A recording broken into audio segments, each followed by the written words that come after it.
Good afternoon. Thank you on behalf of our team. I appreciate everyone covering us. Thank you to Commissioner Petiti and the entire Big Ten staff. Welcome to the 4 new teams, especially UCLA, who I spent some time as a student at. So UCLA is always near and dear to my heart. So welcome. Very, very proud to represent the University of Nebraska. We brought 3 of our best student athletes here, Ty Robinson, Isaac Gifford, and Ben Scott. If you'll just allow me for a second, we brought them. They're all college graduates, over 94 starts, working on their master's degrees. But if anything else, in a day and age in college football where everyone's always talking about who's transferring out, talking about recruiting, these guys and a couple others made the decision to come back and not go to the NFL but play another year. So I'm so grateful to them. I think what we'll see in this new era of college football is the teams that can stay together and have veteran staffs, veteran teams, are going to be really good. And I think they've given us a chance to have a really good team this year. So grateful to them. It's been an exciting time for us. It's a great time to be a Husker. Troy Dannon coming in and taking over, I think, has really brought a positive energy to the athletic department. 5 Big Ten championships this year in the athletic department, multiple athletes representing us in the Olympics. Finished 22nd in the all sports standings, and so now it's our time to do our part. We think we have a really good team, and we think that we're a team that people are going to have to deal with this year. And I've liked the way that they've worked. We finished the semester with a 3.241 cum GPA, the highest in school history. The guys are getting it done in the weight room. They're getting it done in the classroom. Now we've got to get it done on Saturdays. So with that, I'll take your questions. Coach, we got first row on your right side.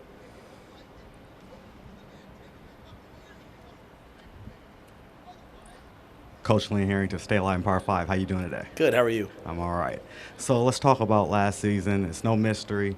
Nebraska led the Big Ten with 16 interceptions. However, it's year 2. How do you see the offense evolving under Scott Satterfield, and now that you have players like Dylan Rhule in the roster? Yeah, I thought last year, we played 3 quarterbacks. I think when you go back and look at a lot of things that happened, a lot of guys did do a lot of good things. It's obviously overshadowed with numbers like you said. But, Marcus is a coach that I trust and believe in. We brought in Glenn Thomas to be the quarterback's coach, who we have a lot of history, the 3 of us together. And we have a lot of skill. One of the things that happened to us last year is, a bunch of our receivers we were counting on early got hurt. 2 of our tailbacks got hurt. A couple of linemen got hurt. And in the midst of that adversity, I'm always looking for, hey, how do we get better? And we put the Jalen Lloyds in, the Malachi Colemans, young players. And by the end of the year, Jalen and Malachi were good players. So now we enter year 2, and those guys are a year older. Instead of redshirting, they now know what to expect. We have depth at receiver. We have depth in the running back room. We went out and recruited some really good players. We brought some guys in the portal like Isaiah Nayor and Jamal Banks. So we have a deep receiver room, and we have a deep running back room. We have a veteran offensive line, and we have 3 quarterbacks that we know can play. And so I expect us to be great on defense, and I expect us to make a real jump on offense. Last row on your right side. Hey, Coach. Trey Redfield with NTV News and Carney all the way here in the back. Wanted to ask about John Butler. How does his hire help take this defensive back group to new heights in your second year here in Nebraska? Well, John's a guy I've known a long time. And I think anytime that you can hire someone on your staff as a position coach who's been a coordinator, they come in with another set of eyes. I've had a chance to coach against John when I was at Temple. He was at Penn State. Obviously, in the NFL, he was in Buffalo. Just think about in recruiting. For those guys who want to go to the NFL and they're talking to us, I've been in those draft rooms, but John's coached Micah Hyde. He's coached Jordan Poyer. He's coached top 5 secondaries. And so, it was unfortunate we had to change that late in the year, but we wouldn't have gotten John earlier. He was at a point where he was ready to get back in and start coaching. It just kind of so happened that I was on vacation at the beach about 2 towns away from where he was, so it was all pretty fortuitous. We sat down, and Tony White's one of the best coaches in college football. He's an amazing defensive coordinator. Terrence Knighton is an amazing defensive line coach. Rob Dvorak, excellent young linebacker coach. I think John will bring some experience, a second set of eyes, and a guy that the players can trust will make them better. Fifth row on your left side. Hi, Coach. Abby Harris, Go Big Red Cast. After completing your first season in the Big Ten, what advice do you wish you would have received? Well, one of the things about being at Nebraska, you do get a lot of advice. I mean, Coach Osborne's there all the time to help. Coach Solich is there to help. Coach Osborne tried to warn me about the weather. He tried to warn me about the wind, and I heard it, but I didn't. It was until it was like 30 miles an hour in my face that I was like, oh, Coach Osborne wasn't lying. I think the biggest thing I regret from last year was when you're in pro football, it's kind of quiet. And there aren't bands and things like that. The crowd isn't. And we started our first 2 games last year on the road in hostile environments. Minnesota, they did a great job. They had a gold out for their first game. And so just getting readjusted to the crowd noise and the passion of the fans in the Big Ten, the atmospheres we're going to have to go into, we have to be better on the road. And so I wish I would have taken that. I would have taken that to heart and gotten that advice. But I am so blessed. I mean, I get to coach college football, and some days I've got George Darlington, legendary secondary coach. I mean, I might have Tommy Frazier or Eric Crouch. I might have Coach Osborne there. I might have Coach Solich there. Like, it's a football coach's dream. First row on your right side. Kenneth Berry, Touchdown to Tangents. Coach, with all your experience coming from, you go back to the Big 12 and Baylor. Defensively, how excited are you knowing you got all these former Pac-12 schools coming in and they run a lot of up-tempo, and obviously the Big 10, smash mouth football. How excited are you to kind of take on that challenge? And when it comes to just the team, how do you feel like they're kind of really leaning into your message? And do you feel like it's similar to when you kind of had that big breakout season at Baylor? Yeah, I think you can tell when a team is ready to make the turn in their body language, in the way that they walk around the building. It's just confidence. For young people nowadays, there's nothing more than confidence. There's such a fear of failure because everything's evaluated. And I think when I walk through our locker rooms and I walk through our weight rooms and I walk out in the field, I see a confident team. I see a team that understands that games are going to come down to the final seconds, and the narrative about close losses, we're going to turn that into close wins. In terms of the teams coming in from the West Coast, I don't want to speak for them. I do know that travel and weather are going to be real things in this new Big Ten. Having to play and then travel maybe 5 or 6 hours and then play again the next week, those are all things that the best minds will find the best solutions to. And so we're trying to model everything out as we go. You might play one week and it might be 85 degrees, and you might play the next week up in Madison, Wisconsin, and it might be really, really, really cold. And so all of us have our own challenges. I'm kind of focused on ours, but I do know this. Deshaun Foster was a player when I was a GA. Lincoln Riley's one of my great friends in coaching. I've coached against him multiple times. I have a lot of respect for the University of Washington. I think Dan Lanning's a great coach, so I think it's only made the conference better. On your right side here, first row. Heather Dinich with ESPN. I hear this confidence from you, but also coming at a time when you do have to go to USC and you're going to play Coach Foster. How do you balance that challenge of being on the brink of something good with the timing of these teams coming into the league and the Big Ten, just quite frankly, being so much more difficult to win? Yeah, I think that's a great question. Like I laugh with Troy sometimes. Like if Haven Fields, our sport administrator, would have said, "Hey, I want to add USC and UCLA to the non-con," and I'd have thrown a fit.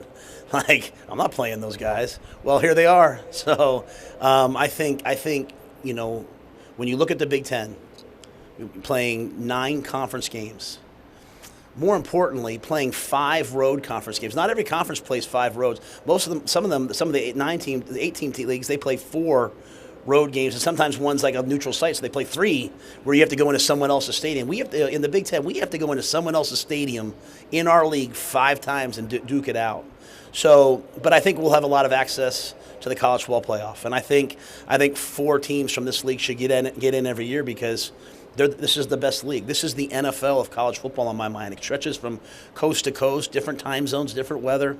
That's not to diminish any other league. The SEC is amazing. These other leagues are great, but the challenge in the Big Ten is going to be really difficult. Travel, weather, and great teams. For us, we think every game's a big game because we're playing in it. And you didn't come to Nebraska because you wanted to play an FCS slate. You came here because you want the challenge of, we get to go to the Coliseum and play football. How lucky are we? And so that's why you come to Nebraska. That's why in recruiting, like, competitiveness is like my number one trait, because I want guys who want to prove it on the field, not anywhere else. On your left side, Coach. Coach Caleb Adams, Sports Philanthropy Network. 4 numbers, 3.241.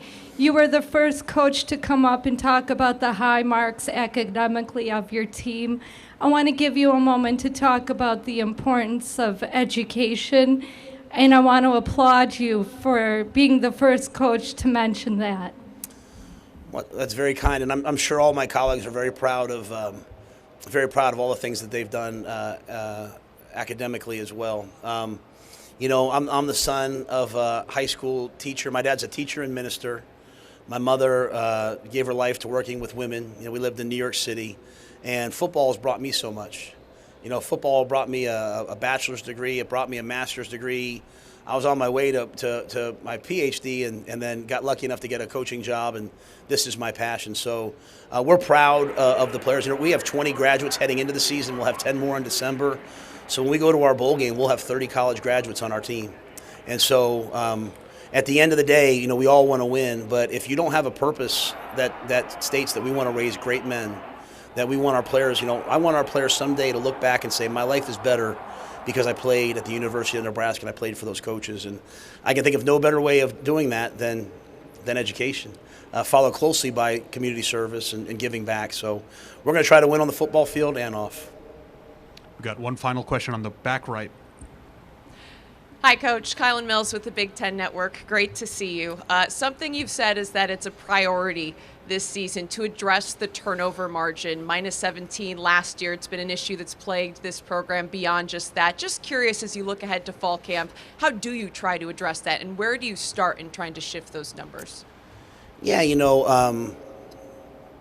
it's a blemish.